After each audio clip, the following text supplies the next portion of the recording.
సరే ఇంకా వదిలేసింది అవన్నీ. ఎందుకంటే ఇప్పుడు వాడికి పెళ్లి అయ్యేటప్పుడు కూడా వాడు కనీసం వాడికి చైన్ కూడా పెట్టలేకపోయారు కదా. మా వల్ల కాదండి అమ్మ సాంపై నన్ను అడిగితే ఎవరు అనుకుంటారు అసలు. చైన్ ఏం పెట్టలేదు అత్తమ్మా. ఎప్పుడు అంటే ఎంగేజ్మెంట్ అప్పుడు అయితే ఒకసారి చైన్ బ్రేస్లెట్ అయితే పెట్టాము అత్తమ్మా. ఇంకా తర్వాత అయితే ఐడియా లేదు అత్తమ్మ, మరి ఇంకా ఏదనేది ఐడియా లేదు. అంటే పెళ్ళి అప్పుడు అత్తమ్మ నాకేం పెట్టారు పెళ్ళప్పుడు? ఏమన్నా పెట్టారా అసలు? ఇప్పుడు మేము మా పిల్ల అనుకొని నీకు ఒక 50 లక్షలు ఖర్చు పెట్టుకున్నాం. మా అమ్మాయి మా ఇంటికి వచ్చే అమ్మాయి మా అమ్మాయి అని. వాడికి ఏమి ఇచ్చారు?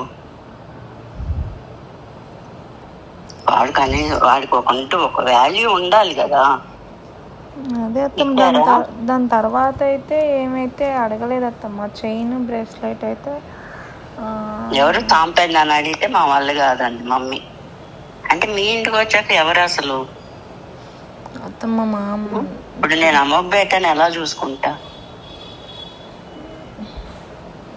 నా బిడ్డలాగా చూసుకుంటా ఇప్పటికి కూడా. ఏంటి నేను అడగలే అత్తమ్మ. ఐడియా ఉన్నంత వరకు అయితే మమ్మీ వాళ్ళైతే పెద్దనాన్న వాళ్ళు కూడా దీని గురించి అడిగినట్టయితే లేదత్తమ్మ. చైన్ అడిగినా పెట్టము అని అయితే ఇప్పుడు నా ముందే అడిగారులే కానీ అమ్మ చెప్తే విన్నానే మా వాళ్ళు కాదని. ఎవరు అసలు వాడు? అట్లా ఏమైతే జరగలేదు అత్తమ్మ, నాకు తెలుసు కదా. చైన్ అయితే అప్పుడు ఎప్పుడు అత్తమ్మా? ఎంగేజ్మెంట్ ముందా లేకపోతే ఎప్పుడు అత్తమ్మా? ఎంగేజ్మెంట్ కి పెట్టారు. పెళ్లికి అడిగితే ఏమన్నారు? అమ్మని అడుగు. సాంపేద నాన్న అడిగితే మా వాళ్ళ కాదని. ఏది చైన్ అత్తమ్మా? ఏదో అడిగితే మా వాళ్ళ కాదని. చైన్ రింగ్ ఏమైనా అడిగారా అత్తమ్మా? రింగ్ ఏంటి చండాలంగా? అంటే డైమండ్ రింగ్ అట్లా అత్తమ్మా. అంటే నాకు తెలియదని అడుగుతున్నా అత్తమ్మ. నాకైతే నిజంగా ఐడియా లేదు దీని గురించి. అంటే వాడిని కూడా మీరు కూడా ఒక మనుషులాగా ఒక వాల్యూ ఇస్తే వాడు కూడా మా మామగారి ఇల్లు మా అత్తగారి ఇల్లు అని వచ్చి చక్కగా ఉండడానికి వాడికి ఇష్టం కలిగేది. కానీ వాడు ఎప్పుడు బయటపడలేదు. కానీ ఒక గుర్తుకు పెట్టుకోవాలి, గుర్తించాలి కదా. మా ఇంటికి వస్తున్నాక మా బిడ్డని గుర్తించాలి. అది గుర్తించలా. లేదత్తమ్మ, ఇప్పుడు మమ్మీ కూడా అంటుంటది రాజు. నేను చెప్పా, ఇప్పుడు తను డబ్బులు లేవు, వ్యాపారం పెట్టాలి, బిజినెస్ పెట్టాలి. నీకు నేను చెప్పా, ఒక 2 కోట్లు మా తీసుకొచ్చి అదే ఏం వ్యాపారం పెడదాం పద అని చెప్పి నిన్ను అనమన్నా. నువ్వు ఆ పని చేసావా? దాని తర్వాత నాకు అసలు ఆ సిచ్యువేషనే రాలేదత్తమ్మ. ఫోన్స్ దాని గురించే మనం వాష్రూమ్లో వినడము, దాని తర్వాత ఆ టెన్షన్లోనే ఉన్నాం కదా అత్తమ్మ. అసలు ఇంకా వాడు అంటే ఇంక డిప్రెషన్కి వెళ్ళిపోతున్నప్పుడు అన్న నేను చెప్పాను ఏమి కంగారు పడొద్దు, టెన్షన్ పడొద్దు అని ఇట్లా చెప్పాను అత్తమ్మ అన్నావు. కానీ ఇప్పుడు నీ పేరున ఎన్నో ఉండి అంటారు. వాడి చేతికి ఇచ్చి ఇది చేద్దామని అంటే వాడికి ఒక తృప్తి ఉంటది. అసలు మీరు గుర్తించింది ఎక్కడ? డాడీ గుర్తించింది ఎక్కడ? ఎప్పుడు దాని గురించి తర్వాత అంత సీరియస్ డిస్కషన్ రాలేదత్తమ్మ. ఎప్పుడో స్టార్టింగ్లో మరి వస్తే రావచ్చు అత్తమ్మ, అంతేగాని మీరు దాని గురించి చెప్పిన తర్వాత మేము అడిగేదాకేంటి? వాడికి అసలు పెళ్ళప్పుడు ఏం చేశారు డాడీని ఆలోచించుకోమని, ఏం చేశారా ఆలోచించుకోమని. అసలు పిల్లడికంటే ఒక వాల్యూ ఇచ్చారా? కనీసం గొడుగు పట్టడానికి కూడా రాలేదు. వర్షంలో తడుస్తా నుంచున్నాడు. ఎంత ఘనంగా తీసుకెళ్ళాలి ఇంటికి, లేదంటే అక్కడికి వచ్చినప్పుడు కానీ ఇవన్నీ ముందుంటాయి వాడికి మైండ్లో. నాకు బాధల్ని వాడికి అక్కడే మైండ్. అందుకని అప్పుడు ఉండమంటే వాడు ఉండలేకపోయాడేమో అనుకుంటా ఉంటాను. లేదత్తమ్మ, నాకు చెప్పాడు అలా అని కాదత్తమ్మ. నేను ముందే ఆయన అడుగుతూనే ఉన్నత్తమ్మ, అంటే నార్మల్గా నీకేమైనా ఇబ్బంది ఉంటే నాకు చెప్పు అని అంటే, ఇబ్బంది ఏం లేదు కాకపోతే చెప్తాడా మేఘన? నువ్వు అర్థం చేసుకోవాలి కానీ చెబుతాడా? మా అమ్మాయి పేరు ఎంత ఉంది అంత ఉందని చెప్తున్నారు కానీ కనీసం ఇంత ఇచ్చి ఏదన్నా నా వ్యాపారం చేసుకో. మామయ్య గారికి అక్కడ డబ్బులు లేక ఇబ్బంది పడ్డాడు.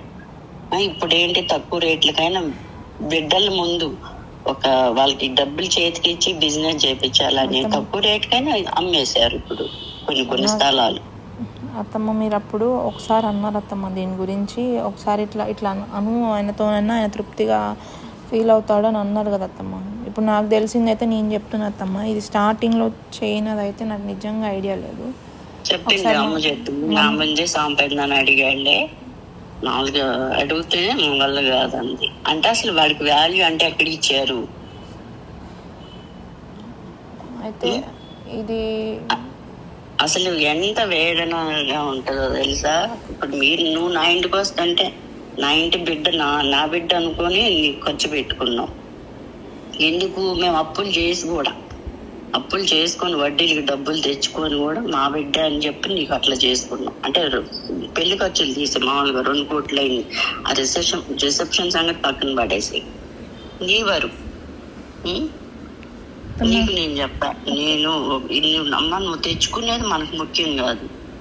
నువ్వు 20 తెచ్చుకుంటే అందులో 2-3 తీసేసుకో.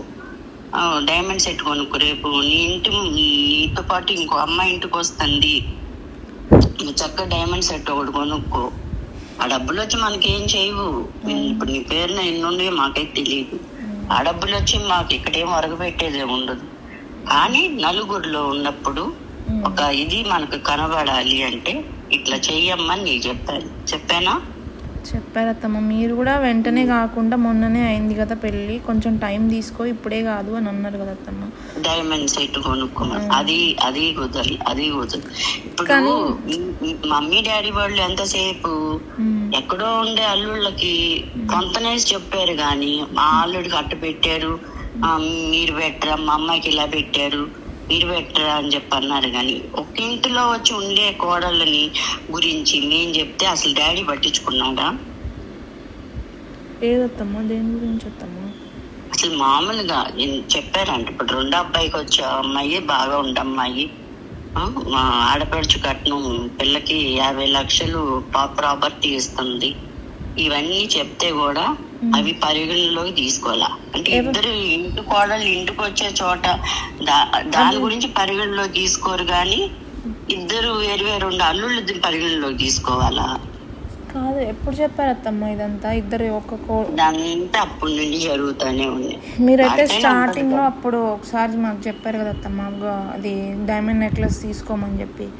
దాని తర్వాత నేను ఒక 2-3 డేస్ ఆగి మెల్లగా డాడీకి చెప్పాను అత్తమ్మ. చెప్తే అన్నాడు డాడీ, కొంచెం మొన్ననే కదా, కొంచెం ఒక 1 మంత్ ఒక 1-2 మంత్స్ ఆగి నాకు అసలు ఇది కాదు, టైం ఏం వాల్యూ ఇచ్చారు నాకు అది కావాలి అసలు. ముందు డాడీ మమ్మీ వాళ్ళు ఏం వాల్యూ అంటే ఇచ్చారు, వాడికి ఒక కారు కొనమని చెప్పారు అంటే సంపాదన అది లేదు. ఒక్కటి అత్తమ్మ, అన్నీ మెల్లమెల్లగా అవుతుంటాయి అత్తమ్మ. కాకపోతే మనం మొన్ననే కదా అత్తమ్మ ఇవన్నీ అనుకున్న తర్వాత ఆయన కూడా ఎక్కడ నేను చెప్పానంటే ఇప్పుడు నీకు 10 ఇస్తున్నారమ్మా, 10 ఇస్తుంటే నువ్వు 10 తెచ్చుకోవద్దు అని ఇట్లాగా 2-3 అవి నీ వరకు నువ్వు ఇట్లా చేసుకోమని నేను నీకు చెప్పాను. ఎందుకంటే మనం ఒక ఇదిలో ఉన్నప్పుడు నువ్వు వచ్చేప్పుడు నువ్వు ఘనంగా రావాలి. రేపు 2వ అబ్బాయి ముందు, ఆ 2వ కోడల ముందు నా బిడ్డ ఇది తక్కువ అవ్వకూడదు, నువ్వు తక్కువ అవ్వకూడదు అని ఎన్నో చెప్పాను. సరే మేఘన ఇవన్నీ తీసేసి మీ మధ్యకి మీ డాడీని ఆలోచించుకున్నాను. వాడికంటూ ఒక వాల్యూ అంటూ ఇవ్వలేదు, నాకు తెలిసి అయితే ఇవ్వలేదు. అంటే మరి ఏ ఉద్దేశంగా అట్లా చేశారో అసలు నాకైతే తెలియదు. కానీ ఇప్పుడైతే చెబుతున్నాను, రేపు ఆషాఢానికి ముందు ఇప్పుడు కొనరు ఎటు కార్లు, ఆషాఢంలో కొనరు. 2 రోజులు లేట్ అయినా పర్వాలేదు, ఏదైనా ఇన్నోవా అయినా తీసుకొని రేపు బన్నైని తీసుకెళ్ళినప్పుడు మీ డాడీ ఇచ్చి అట్లాగా వాడిని కొంచెం అన్నా ఆకట్టుకోవడం నేర్చుకోమని.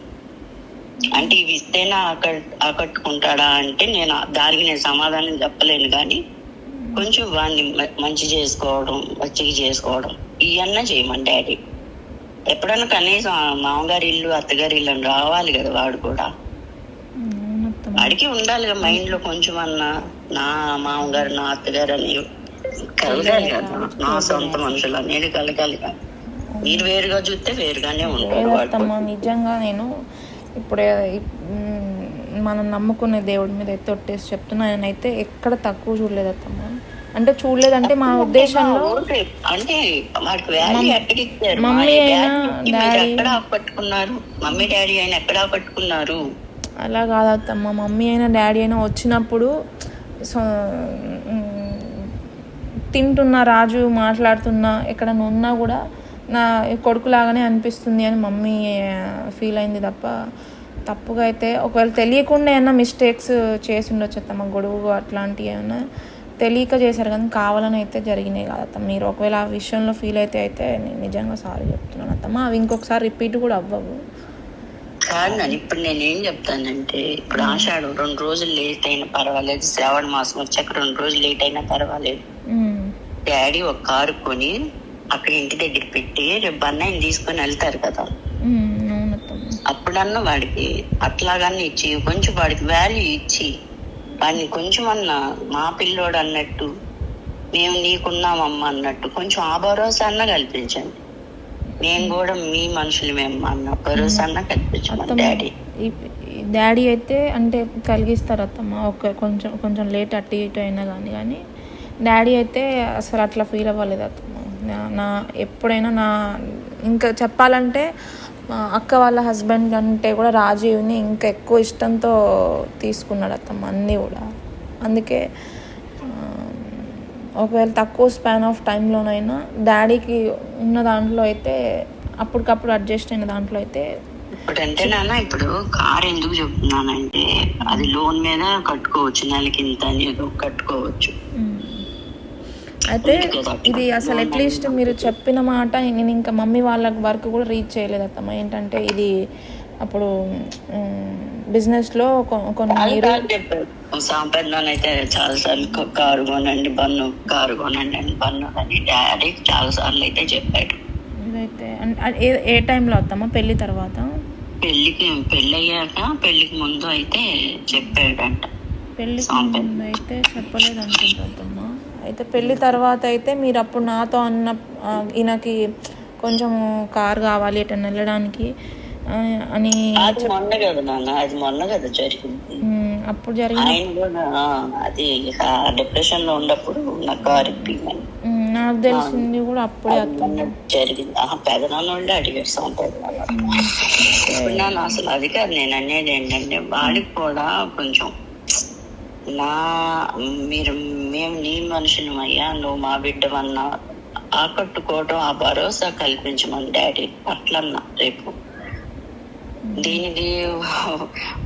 దానికి కూడా ఆస్తులు అమ్మేయాల్సిన పనే ఉండదు. నెలకి లోన్ ఇంతని కట్టుకుంటారంట.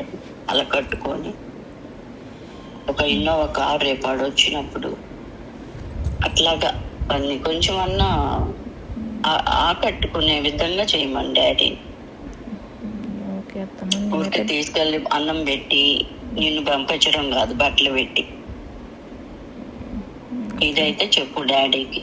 ఒకసారి అయితే నేను చెప్తాను అత్తమ్మ. ఇంకొకటి అదైతే చెప్పున్నాను. ఇక దీని గురించి మీరు ఏమనుకున్నా నాకు బాధ. ఎందుకంటే రేపు నేను జరగబోయే దాని గురించి నేను ఇప్పుడు చేసుకుంటున్నాను అన్నమాట. వాడిని కూడా ఒక వాల్యూ ఇవ్వండి, వాడిని గుర్తించండి. మా బిడ్డ మా అల్లుడైనప్పటికీ మాకు బిడ్డ అని చెప్పి అదొక్కటి చేసుకుంటే మేము మాకు బిడ్డకి కారు ఇద్దామని అనుకున్నాం. కానీ వాళ్ళు వద్దన్నారు కారు. మాకు చాలా కార్లు ఉన్నాయి, మాకు వద్దు ఈ కార్లే. అట్లాగా అసలు పెళ్లికి ఏదన్నా పెట్టమని అడిగితేనే మా వాళ్ళు కాదన్నమ్మ. నాకు తెలుసు ఆ మాట. అంటే మా ఇక్కడే ఉండి మాట్లాడాడు స్పీకర్ పెట్టి. డైమండ్ సెట్ అడిగితే మేము చెప్పాము చెప్పాల్సింది. అసలు మాకు మేము వడ్డీకి తీసుకొని డబ్బులు అత్తమ్మ. అంటే పెళ్లి మనకి అంతా కార్యక్రమం జరిగించాం. ఇప్పుడు బన్నయ్య కోసం తక్కువ రేట్ అయినా సరే ఇచ్చి పడేసి ముందు డబ్బులు తెచ్చి వాడికి అప్పు చెప్పామన్నమాట. ఎందుకంటే బిడ్డ బాగుండాలి ముందు, మనకి అది ముఖ్యం. అదే అత్తమ్మ. మనకి మామూలుగా చూసుకుంటే అయినా ఎక్కువ సార్లు ఇక్కడ రావడానికి కూడా ఛాన్స్ దొరకలేదు కదా అత్తమ్మ. మనం పెళ్ళైన తర్వాత వైజాగ్కి వెళ్ళడం, వచ్చిన తర్వాత మనం కూడా ఈ ఫోన్స్ గురించి దాని గురించి ఎక్కువ టెన్షన్ పడ్డాను. అన్నాను ఇప్పుడు మేము కారు కొనుక్కోవాలంటే కొనుక్కోగలమమ్మా, కానీ ఈ వైపు నుంచి కూడా వాడికి ఒక అంటే ఇది రావాలి కదా, పాజిటివ్ మైండ్ రావాలి కదా, అట్లా ఉండాలి కదా. నేను కోరుకుంటున్నా అది. ఇప్పుడు మీరు ఇస్తేనే కారు మాకు ఉంటుందని కాదు, లేదంటే మామయ్య కొని పెడతాడు. మామయ్య కొని పెడితే వాల్యూ ఏమొస్తుంది డాడీకి, అది నేను అందుకోసం. ఇలాంటి ఇప్పటికిప్పుడు కొని పెట్టుకోవాలి మామయ్య. ఇప్పుడు డబ్బులు ఉన్నాయి ఇంట్లో, పొలాలు అమ్మిన డబ్బులు ఉన్నాయి, కొని పెట్టుకోవాలి. కానీ మీకు ఐదు రాదు కదమ్మా.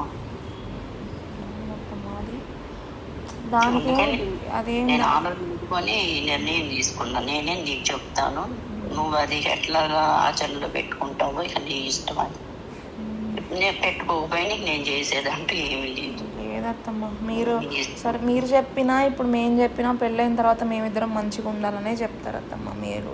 మా అమ్మాయి నేనైతే నీ ఫస్ట్ నుంచి వద్దమ్మా, చిన్నపిల్లోళ్ళు లాగేలా అట్లా ప్రాంతం చేసుకోరా అని నాకు తెలిసిన వరకు నేను అన్ని నీకు చెప్తూనే వచ్చాను. కానీ మీ ఇద్దరికి ఫస్ట్ నైట్ ఇట్లా జరిగింది అత్తమ్మ ఒక్క మాట నాకు చెప్తావా? చెప్పలేదు. ఇప్పటికి అంతా ఇదైపోయా అత్తమ్మ.